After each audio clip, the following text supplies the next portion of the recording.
వేములవాడ పట్టణంలోని బైపాస్ రోడ్లో paper plate manufacture unit ను ప్రభుత్వ పాల్ శ్రీనివాస్ ముఖ్య అతిథిగా హాజరై ప్రారంభించారు. ఈ సందర్భంగా ప్రభుత్వ మాట్లాడుతూ మారడి తిరుపతి అనే దివ్యాంగుడు ఒక పరిశ్రమను ఏర్పాటు చేయాలని ఆలోచనతోనే తన కాళ్ల మీద తాను ఉండాలని నేడు పేపర్ ప్లేట్ల ఫ్యాక్టరీ ఏర్పాటు చేయడం జరిగిందని, దివ్యాంగులకు ప్రోత్సాహం అందించడానికి రాష్ట్ర ప్రభుత్వం అండగా ఉంటుందని అన్నారు.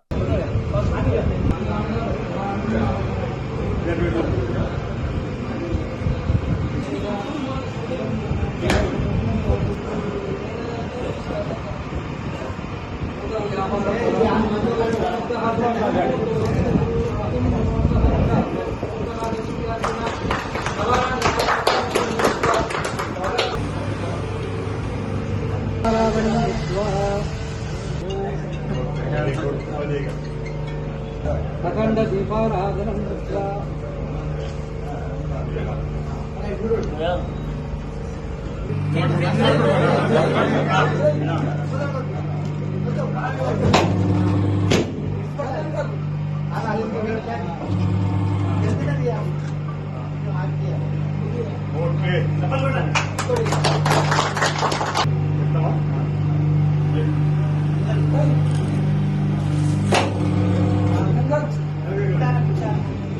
మరొకరికి స్ఫూర్తిదాయకంగా నిలిచినావు.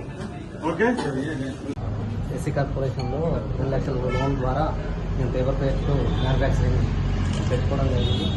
మన ప్రభుత్వ పాలసీ మీద సహకారంతో మేము ఎస్సీ కార్పొరేషన్లో లోన్ రావడం జరిగింది. అన్న వచ్చినందుకు ధన్యవాదాలు. మారాటి తిరుపతి దివ్యాంగుడు, ఇతనికి ఓ పరిశ్రమ నెలకొల్పాలని చెప్పినటువంటి ఆలోచనతోటి, ఒక ఆసక్తితోటి ఎస్సీ కార్పొరేషన్ లో దరఖాస్తు పెట్టుకోవడం, రుద్రవరం యూనియన్ బ్యాంకు ద్వారా ఈ 2 లక్షల యూనిట్ లో 1,40,000 సబ్సిడీ రూపంలో ప్రభుత్వం ఇచ్చిన సందర్భంలో మిగతా 60,000 పాత ఆంధ్ర బ్యాంక్ యూనియన్ బ్యాంక్ ద్వారా మంజూరు కాబడి తన కాళ్లపై తను నిలబడతానని చెప్పిన ఒక ధైర్యంతో దివ్యాంగుడు అనేటువంటి ఆలోచన రాకుండా మరొకరికి ఉద్యోగం ఇచ్చేటువంటి స్థితిలో నేను ఉంటానని చెప్పిన ఆలోచనతోటి ముందుకు రావడం అభినందనీయం. తిరుపతి సందర్భంగా అభినందిస్తా ఉన్నా. ఈరోజు ప్రధానంగా మేమందరం కూడా ఈ ప్రారంభోత్సవం రావడం, మరొకరికి స్ఫూర్తిగా ఈ మరాఠీ తిరుపతిని చూపించాలని చెప్పాలి. త్వరలోనే ప్రారంభం చేస్తున్నారు. అందులో 24 మంది దివ్యాంగులు, వికలాంగులు, ట్రాన్స్జెండర్ సంబంధించిన వాళ్ళని ఎంపిక చేసి వారికి ట్రైనింగ్ కూడా ఇవ్వడం జరిగింది.